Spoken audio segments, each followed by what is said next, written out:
Susan Jordan, the media specialist at Pine Valley Elementary School, and today I'm going to share with you The Little House by Virginia Lee Burton, published by Houghton Mifflin Harcourt. Once upon a time, there was a little house way out in the country. She was a pretty little house, and she was strong and well built. The man who built her so well said, "This house shall never be sold for gold or silver. She will live to see our great-great-grandchildren's great-great-grandchildren still living here." The little house was very happy as she sat on the hill and watched the countryside around her. She watched the sun rise in the morning, and she watched the sun set in the evening. Day followed day, each one a little different from the one before, but the little house stayed just the same. In the nights, she watched the moon grow from a thin new moon to a full moon, and then back again into a thin old moon. And then there was no moon. She watched the stars. Way off in the distance, she could see the lights of the city. The little house was curious about the city and wondered what it would be like to live there.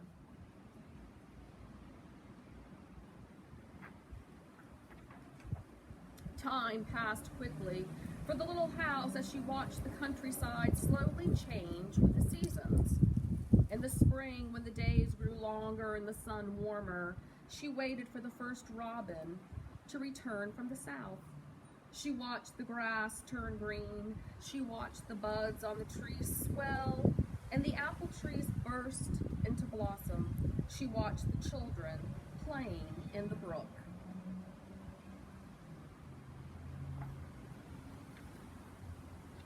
In the long summer days, she sat in the sun and watched the trees cover themselves with leaves, and the white daisies cover the hill. She watched the gardens grow, and she watched the apples turn red and ripen, and she watched the children swimming in the pool.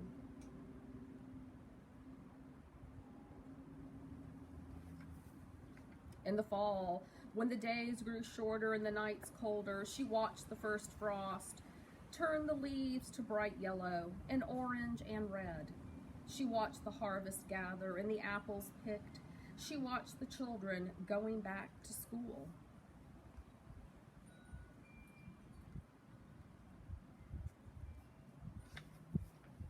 In the winter, when the nights were long and the days short and the countryside covered with snow, she watched the children coasting and skating. Year followed year. The apples grew old, the new ones were planted, the children grew up and went away to the city, and now at night, the lights of the city seemed brighter and closer.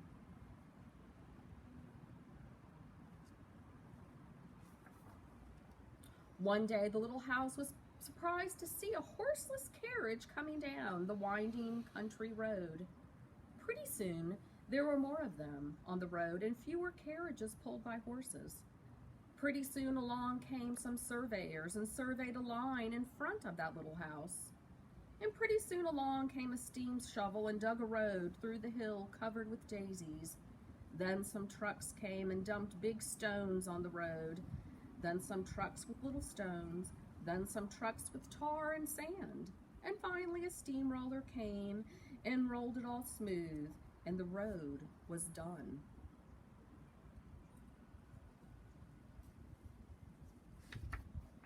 Now the little house watched the trucks and automobiles going back and forth to the city. Gasoline stations, roadside stands, and small houses followed the new road. Everyone and everything moved much faster now than before.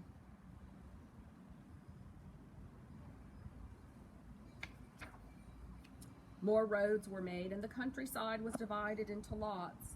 More houses, bigger houses, apartment houses and tenement houses, schools and stores and garages spread over the land and crowded around the little house.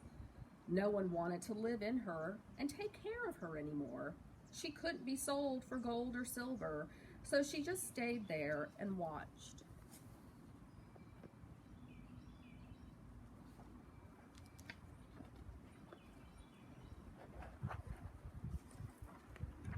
Now it was not so quiet and peaceful at night. Now the lights of the city were bright and very close, and the street lights shone all night. This must be living in the city, thought the little house. She didn't know whether she liked it or not.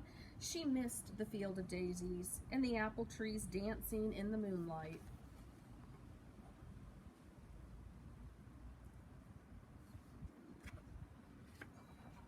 Pretty soon there were trolley cars going back and forth in front of the little house. They went back and forth all day and part of the night. Everyone seemed to be busy, and everyone seemed to be in a hurry.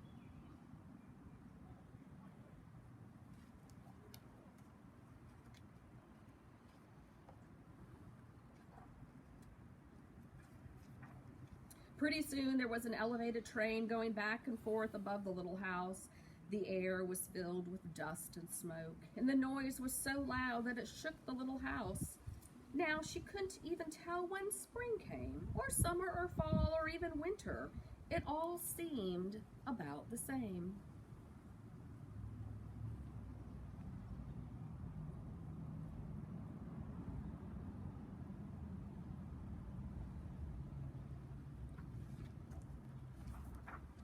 Pretty soon there was a subway going back and forth underneath the little house. She couldn't see it, but she could feel and hear it. People were moving faster and faster.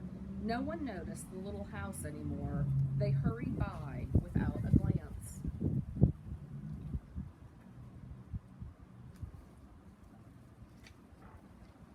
Pretty soon they tore down the apartment houses and tenement houses around the little house and started digging big cellars, one on each side.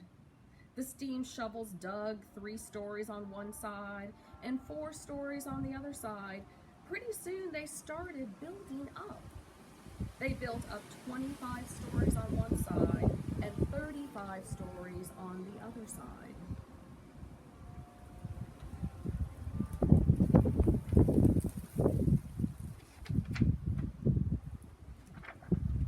Now the little house only saw the sun at noon and didn't see the moon or stars at night at all because the lights of the city were too bright.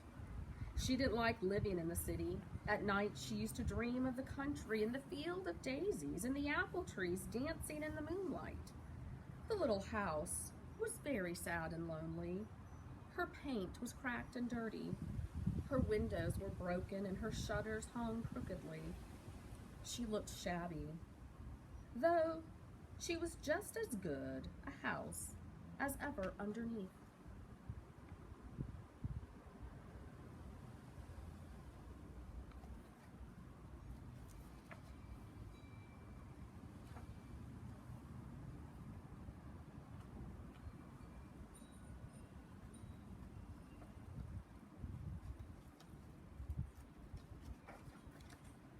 Then one fine spring along came the great-great-granddaughter of the man who built the little house so well.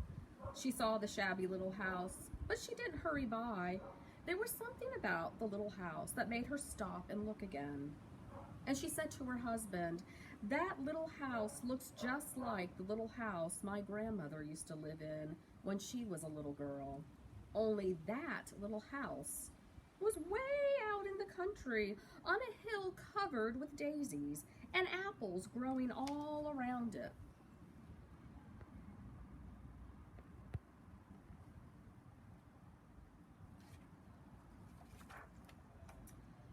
They found out it was the very same house, so they went to the movers to see if the little house could be moved. The movers looked the little house all over and said, "Sure, this house is as good as ever. She's built so well we could move her anywhere." So they jacked up the little house, put her on wheels. Traffic was held up for hours as they slowly moved her out of the city.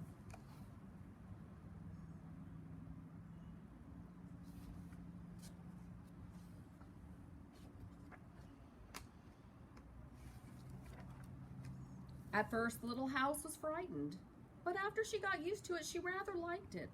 They rolled along the big road. They rolled along the little roads until they were way out in the country. When the little house saw the green grass and heard the birds singing, she didn't feel sad anymore. They went along and along, but they couldn't seem to find just the right place. They tried the little house here. They tried her there. Finally, they saw a little hill in the middle of a field, and apple trees growing around. There, said the great-great-granddaughter, that is just the place. Yes, it is. Yes, it is, said the little house to herself. A cellar was dug on top of the hill, and slowly they moved the house from the road to the hill.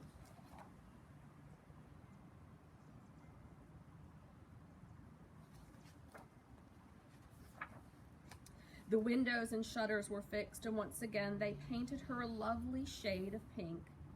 As the little house settled down on her new foundation, she smiled happily. Once again she could watch the sun and the moon and the stars. Once again she could watch spring and summer and fall and winter come and go. And once again she was lived in and taken care of.